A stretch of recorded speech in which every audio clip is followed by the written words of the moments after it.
Hello all, எல்லோருக்கும் வணக்கம். எனக்குள் சில மாற்றங்கள் உணர்ந்தது கந்தனின் கருணையால் மட்டுமே. இன்றைக்கு குழந்தை பாக்கியம் தரும் திருப்புகள் மற்றும் அதன் விளக்கங்களை உங்களுடன் பகிர்ந்து கொள்கிறேன்.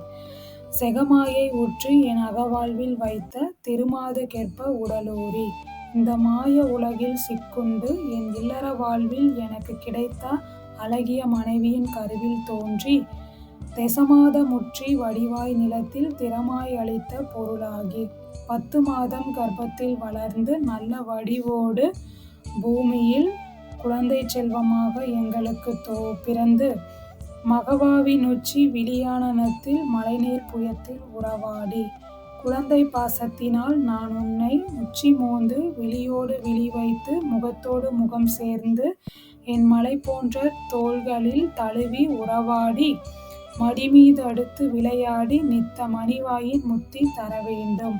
என் மடியில் குழந்தையாக விளையாடி நாள்தோறும் உன் மணி போன்ற வாயினால் முத்தம் தந்தருள வேண்டும். முகமாயிட்ட குறமாதினுக்கு முலைமேல் அணைக்க வருநீதா முகவசீகரம் மிக்க குறப்பெண் வள்ளியின் மார்பினை அணைக்க வந்த நீதிபதியே. முதுமாமரைக்கில் ஒருமா பொருட்குள் மொழியே உரைத்த குருநாதா பழம்பெரும் வேதத்தினுள் ஒப்பற்ற சிறந்த பொருளுக்குள்ளே பிரணவப் பொருளை சிவனாருக்கு உபதேசித்த குருநாதனே. தகையாது எனக்கு உன் அடிகாண வைத்த தனியேரகத்தின் முருகோனே.